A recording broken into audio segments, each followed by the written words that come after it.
Thanks, everyone. Hi, I'm Debra Birnbaum with Variety, and it's my pleasure to welcome Sarah Gadon. Hi. Thank you for being here. This is a really cozy screening room. It's nice. So my first question is for you guys. What'd you think?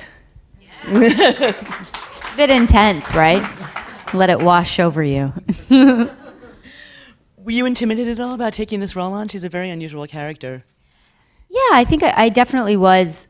I mean, my first kind of introduction to the novel was through Sarah Polley, who I look up to and have looked up to since she was on Road to Avonlea as a kid. And so I've kind of watched her grow up and transition into this incredible director, writer. So when I found out she was adapting this novel, I jumped at the opportunity to be able to maybe be a part of something that she was going to be creating.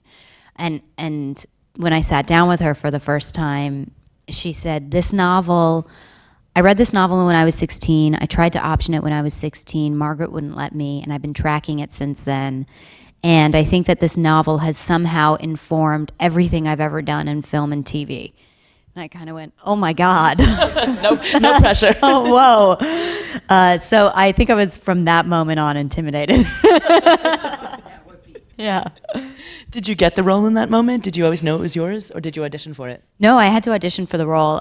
That was just our first meeting. And then I had a work session with Mary and Sarah for a couple of hours. And then I left. And a few days later, they called me and they asked if I would retape one of the scenes another way. And I thought, another way? We've done this, for hours. And I did it again, and I took their notes, and I thought about it, and they were, of course, right. And it was also my first kind of introduction to the complexity of Grace and how playing her would be a devotion to the endless possibilities of who she could be. So who is Grace? Who do you think she is? Well, she's an enigma. She is many, many versions of herself. But I think as an actor, you can't really play that. And so I would often get caught up in the anxiety of who this person was. And I think the thing that grounded me the most was the notion that Grace Marks was a real person. She was a real person who immigrated from Northern Ireland to Canada in the 1840s, and she was subjected to so many kind of horrific events, but none of them ever really broke her.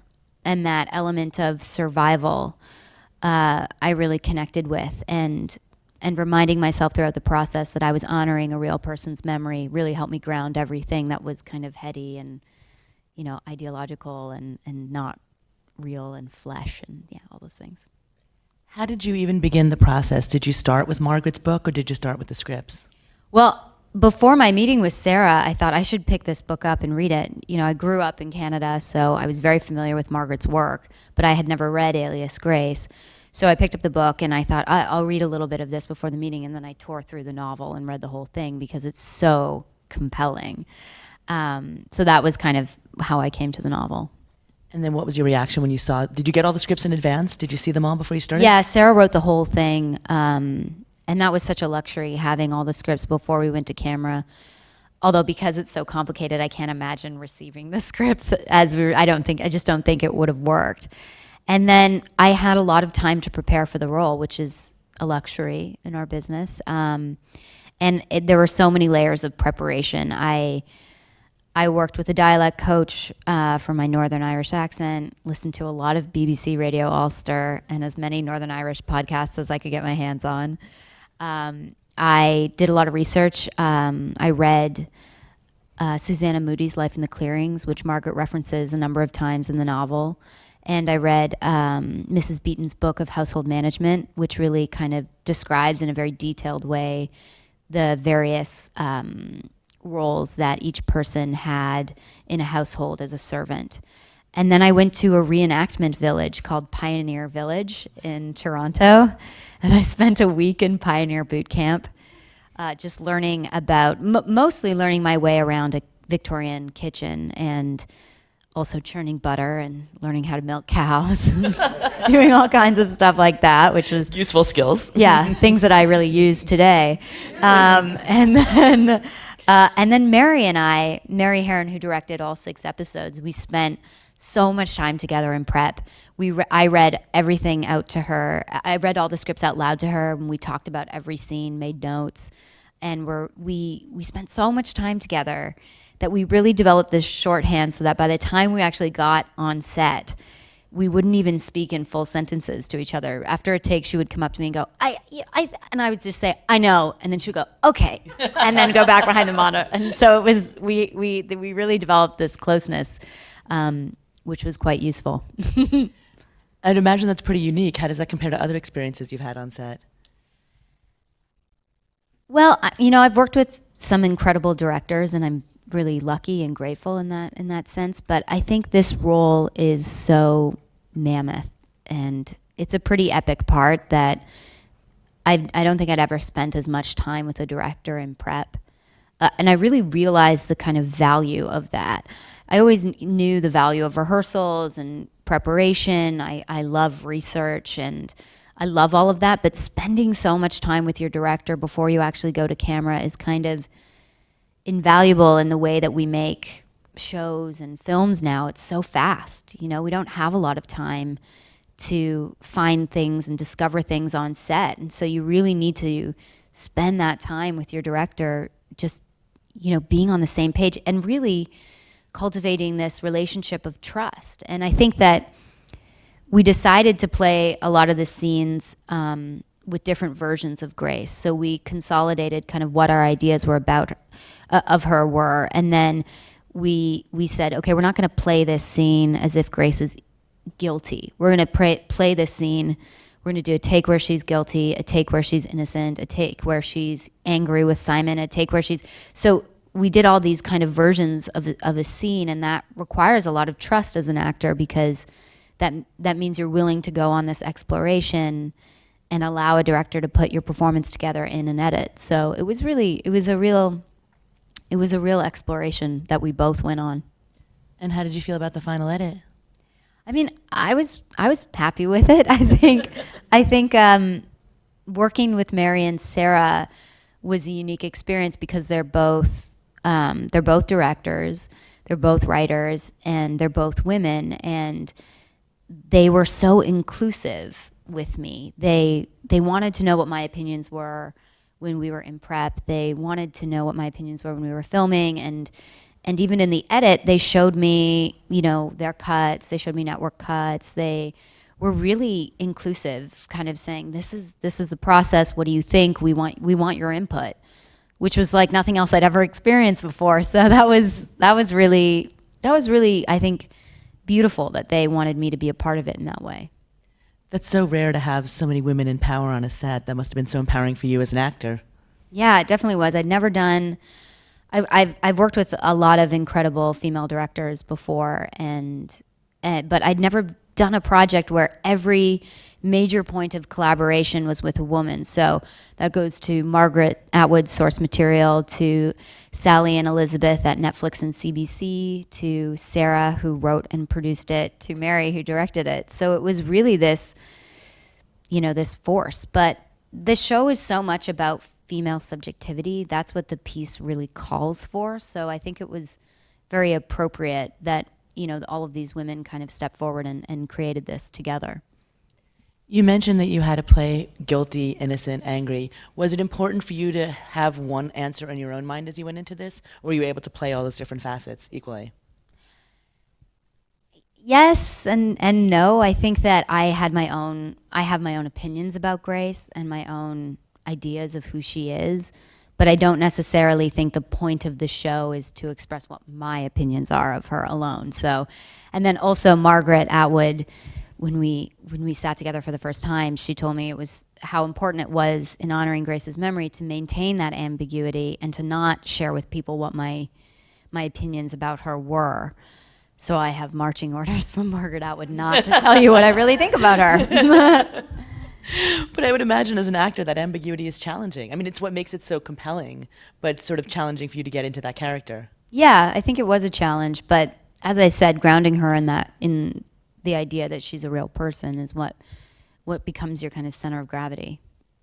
Talk about working with Margaret Atwood. What was that experience like? Well, I was extremely intimidated by her when I first sat down with her, but she's so witty and charming that she kind of disarms you immediately. And she was really valuable in my research and very helpful when I was in prep. And then afterwards, when we showed her the series, she was so excited and happy with it. And she was just, to have her kind of approval was really the ultimate thing, because I respect her obviously so much, and she wrote it. So it was we all kind of breathed a sigh of relief that she liked it and embraced it. How much was she on set? I know she had a cameo also. Yeah, she has a cameo, but she wasn't on set a lot. She was mostly involved in prep. She read every draft that Sarah wrote of the script and watched everyone's audition tape, and was consulted in production design, and so she was really heavily involved, but not on set. Did you have any questions for her specifically that you wanted answered? Yeah, I did. I don't think I can share those with you as well, but I definitely did. Was she helpful in that collaboration for you? Yeah, she really was. I mean, she's a very smart lady. We were just discussing how smart, a little intimidating Margaret is. Where were you in the process of production when Handmaid's Tale was really coming out and breaking?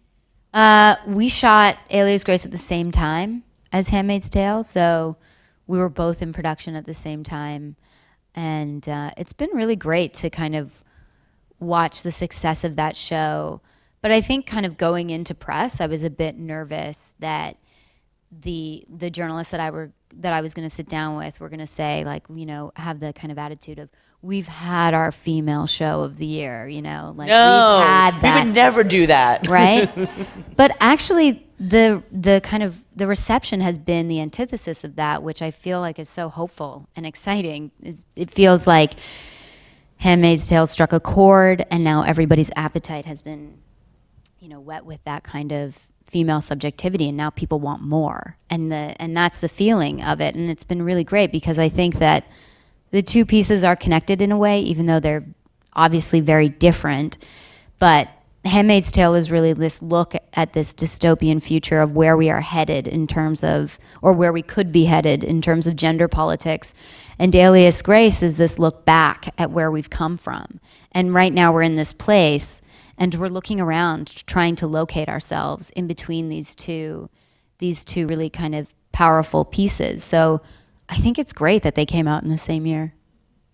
But they're also two very different projects, sort of structurally. Handmaids is a drama; it's going to be a continuing series. Yeah. This is a limited series with a beginning, middle, and end. Yeah, it's funny though, because journalists are like, "So season 2?" I'm like, "Season 2? We explored her entire life. What do you mean?" Was that helpful for you as an actor to know where the story was going when it ended, so you could approach that way from the beginning? Very much so. Yeah, and I think a real gift as an actor to be able to explore, and challenged to explore someone throughout this kind of huge arc of their life. I mean, when do you get to do that? And I got to play Grace from the time she was 16 to the time she was in her mid-40s, and that was, quite the task, but really exciting to live with a character that long and to think about a character in all those different phases of their life. It was really special. Given that it was period, was there one thing that helped you get into character? Was it the costumes or the setting or anything like that? I think it was kind of my bonnet. That was the real I'm a servant now. It was really that finishing touch of the bonnet. Did you keep it? No, I never kept it. But if I did, it's not like I would wear it. So Halloween's coming. Oh my God. Oh, I know what I was going to ask. So I also read that Mary had you churning butter and doing all those real chores on set too. Is that true? Yes, yeah. It was really important to Mary. I mean, when you read the novel, Margaret goes into such detail about the work that a housemaid did during that time period. And it's really interesting because you don't normally explore in detail female manual labor that often. It's so also integral to who Grace is and what her status is, what her role is in this very British colonial class system that was Canada during this time. And it was really important to Mary that I perform everything, you know, to a T and for real. So if I was hauling buckets of water, I was hauling buckets of water. If I was churning butter, I was churning butter. Like nothing, there was no, everything was real. But that added to the physicality of it. I think it was really important. Was there one scene in particular that was hard for you to film? You know, the two kind of, when I think about it, the two standout difficult sequences for me, or the sequences that I was most afraid of shooting, became two of my favorite sequences in the show. The first one is in the episode that you just saw in episode 1, when Grace looks in the mirror and makes all the expressions. The way that it was written was that she kind of transforms into all of these roles, and I just thought, what? How am I going to be an inhuman female demon? You know, like, are we going to use effects? Am I going to turn into the Grim Reaper? How am I going to do this? And then and I said to Sarah, I was like, can we cut this? It would be so great if we could just cut this. And she was like, no, no. And we talked, Mary and Sarah and I talked a lot about how we should go about doing it. And what came out of it was, it's just that notion of when you're looking in the mirror and you are playing with your ideas of yourself, or you're thinking about the things that you feel maybe insecure about, or the things that you feel good about, and everybody does that. And I think that it became my favorite, one of my favorite things, because when I watch the show kind of objectively just as a viewer, it's a real standout moment, because that motif of woman looking in the mirror is something that you see over and over again in art history and film and photography. But it's always been an image created by a man of how woman sees herself, and they're emblems of vanity or paradigms of beauty. And what this is Grace acknowledges all the projections that people have put on her, and then she sits comfortably in them, and that's very unsettling. And in that moment, Sarah and Mary invite you into the real experience of female subjectivity, and they say, this is going to be the exploration we're going on. And I love that, you know. I love how it turns that on its head, and then that kind of goes into the second thing that was the most challenging, which I don't think you have seen, which is in episode 5, which is this hypnotism sequence that I just thought, I can't be under a veil just talking for 20 minutes. This is so crazy. And they were like, no, you're going to do it. I was like, oh, okay, guys.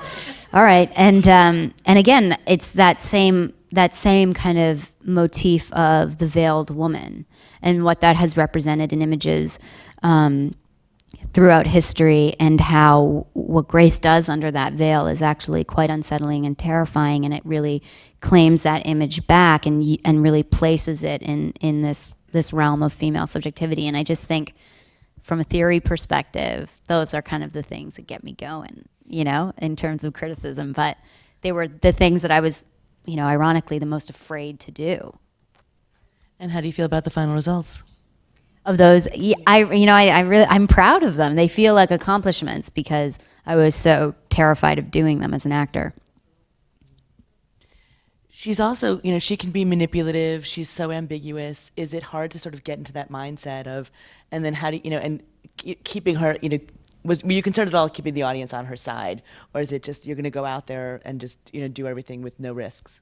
Yeah, I think that I wasn't afraid of that at all, because I think that Sarah and Mary never set this kind of standard that Grace needs to be likable. And I think that a lot of the female characters in this show don't have to be likable, which is kind of refreshing.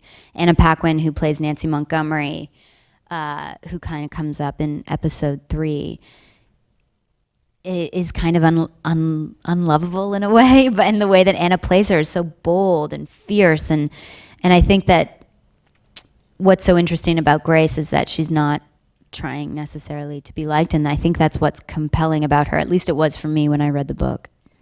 It feels like we're now in a place where we can see more characters like that, more complex, real female characters. Are you able to appreciate that as an actor? Are you getting more opportunities like that? It is not lost on me that this role was a real gift, and to be able to explore this character with really intelligent, wonderful, artistic people was a gift, because at any given time, I think only 1% of actors are actually working. So anytime I get to work, I'm really happy. But on something that is so stimulating, I'm humbled by it. I know how lucky that is. Talk about the rest of your cast. I know you mentioned Anna, but you also have those great scenes with Edward Holcroft, who plays Dr. Jordan. Talk about working with him, because that chemistry between the two of you is so integral to the show. I spent a lot of time with Edward in prep. We were talking about the relationship between Grace and Dr. Simon Jordan. And we got really into it to the point where Edward would text me in the morning, "Good morning, Grace." Yeah. But part of the what makes the book so great is Grace, but also the relationship between Simon and Grace and the cat and mouse game that they're playing. And every time they get together, it's like a tennis match. Where's this going to go? Who's in control? Who's being subjected to what role they're supposed to be, and the standards of what that role entails? And so it's that I find that really exciting, to be able to work with somebody on that kind of a relationship. And I think Edward did an incredible job. I'll tell Edward you clapped for him. He'll be really happy. Because he's British, so he doesn't have a lot of, self-confidence. So. What do you look for in a part? What makes you say yes to a given role? I've always been very director-driven as an actor. I think because I studied film and I love auteur filmmaking, and I had some really lucky experiences where I got to work with great directors early on in my career, like David Cronenberg, who's also in the show. But it's interesting because I did a film called Indignation with James Seamus, and James is such an incredible writer and director and producer.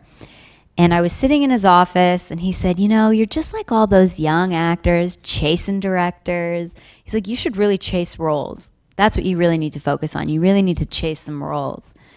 And it was around that time that he said that to me that Alias Grace kind of came into my ether, and I thought, this is the role to chase.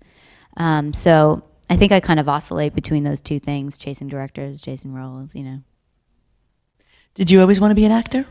Yeah. I started in, my career in performing in ballet, and I went to the National Ballet School of Canada and was in the Nutcracker when I was 10, and I really fell in love with performance then. And then how did you make the transition to acting? I went to really great art schools. I went to a great school in Toronto called Claude Watson School for the Performing Arts. Half the day you studied academics, and the other half of the day you fast-tracked visual arts, dance, drama, and music. And I think being able to study those disciplines at such a young age, it kind of, performing and the arts became a part of my being. And so I dabbled in acting when I was young, and then when I went to university, I studied film theory and criticism, and really fell in love with film. So what do you consider your big break? Well, that's a good question. I think when I booked A Dangerous Method with David, that was he kind of picked up my career path and put it on something much greater. But in many ways, I feel like this role is really a break, because I've been able to flex my chops in a way that I've never really been able to do before, in the sense that, playing a character like this it's so rare to get that opportunity. And I feel really, in many ways, like this is my break. How do you get through the audition process? I know you had to audition for this one. Is it hard for you? Do you enjoy the audition process? I think it really, the audition process is tricky. I think it really depends. If you get to have a director session, I think that's great, because then you come out of it, no matter what happens, whether or not you get the role, you've had this time to work with somebody, and you get to play around, and ultimately you get to work. And even if you're not shooting something, that is your work. And so that's always really special, and I really like that. But then, some auditions, I really don't like auditioning in LA, because I feel like you have to drive so far to get to the audition. So it's like you're thinking about the audition for an hour and a half in the car, and you're just psych yourself out. You get to the audition, it's 30 seconds, and you have to drive an hour and a half back home, and you have to think about what you did on the way home, and it's just brutal. So I think it really depends. The audition process for this was great because it was with Mary and Sarah. It was intimidating because Sarah Pauly decided she was going to read with me as my reader, which was really intense. But I had shot a film a few years ago in Northern Ireland, in Belfast, and I had made a lot of friends. And when I knew I was going to audition for this, I called them and I said, can you record all my lines so I can hear your accent? And so I kind of used them as a barometer for what the accent should sound like before I went into the audition. So that was really helpful. All right, best audition story and worst audition story. Oh my God, I mean, there's so many bad audition stories. Like, how can you pick just one? I think, I had an audition with a director this year, and he just started sending an email in the middle of the audition. And I was just like, oh my God, this is going terribly. I can't believe he's sending an email in the middle of this audition. But then it's like everybody has that story, so now I have that story. And best audition, I've been also really lucky in that regard to have some standout auditions. There's a place in Toronto called Milestone Casting Studios, and I think every kind of important major role that I've ever booked in my career, I've booked out of that studio. So it's kind of like my good luck charm. And that's where we did the audition for Alias Grace. So that was pretty great. Clearly it worked. Thanks. I know you did a lot of rehearsals for Alias Grace. How important is that for you for your process? It's really important. I think that especially with this, because it's a historical piece, so there's a lot of work that you have to do research-wise for period accuracy. And then the dialect, the Northern Irish dialect, is so particular, and I wasn't immersed in the sound. So that was even more difficult. So I spent a lot of time I had a great dialect coach named Brett Tyne who really helped me out. And then just, like I said, that getting that relationship of trust with your director is so important. And I like Mary a lot as a person, so I really enjoyed spending time with her. That was really important too. Do you prefer right now TV or movies, or is it just about the best role for you? I feel like TV is so undefinable nowadays. It's really become this platform where you can experience content in numerous different ways. I think that streaming has really changed what television means. I think that a lot of people are having a voice in television who couldn't necessarily, or were having more difficulty in film or kind of network television. I think something like our show to be explored in 6 hours by one director and one writer is really special. It's kind of not really television. It's not really a movie, and Netflix is kind of the perfect platform to be able to show it all at once. So I think that it's really, content has changed, and it's really about what's good material and who's making it and how are they making it, rather than just kind of this binary of film television that doesn't even really exist anymore. You mentioned that you got the advice to chase the role. Would you say that's the best advice you've ever gotten in your career, or is there something else that sort of sticks with you? I think it did stick with me because, it's a really competitive industry, and I think that you have to fight for things that you really believe that you can do. And sometimes as an actor, you don't get the opportunity to show a side of you or really like explore a side of you that you feel like you really can. And so you have to kind of, go for it, and you have to write to a director or write to a producer or write to, you just have to do more than just audition sometimes. Is that the advice you would offer to this room? Yeah, I think that, as performers, we're passionate people, and it's okay to be passionate about something that you come across that you love. I feel like people respond to that, and that it's really important. I feel like I know the answer to this question, but do you have a favorite role you've played? I like all the characters I've played, probably because I think you have to like the characters that you play in order to play them well. I think that this role will stay with me. Grace's story haunts me to this day, and like I said, being able to be with this dream team of women, it's a really special thing. So I think to this date, probably Grace Marks. I know there can't be a season 2, but would you work with? There actually can't. Spoiler alert, there can't. But I'm assuming you would want to work with Sarah and Mary again. Absolutely. And I've been really lucky and fortunate in my career to work with people over and over again. So I think that's another thing that I would impart, is that if you have great experiences working with directors, work with them over and over again, because then that exploration only continues to grow. All right, I want to get to some of your questions. This is from Jessica. Do you use the same process to prepare for each character, or does it depend on the project and whether or not you're acting in your native dialect? Yeah, of course. I think it changes from project to project. I think that I've always been because I've always worked with really strong directors, I feel like I try and be malleable and I try and bend to what their process is. But that being said, I've had a lot of really positive experiences in rehearsal, and I think that some directors are afraid of rehearsal. And so I think, introducing them to a really positive, effective way of rehearsing is something that I would do moving forward. If a director said to me, I really don't want to rehearse, I would kind of try and change their mind as to that, because I think there's so much to gain from that process.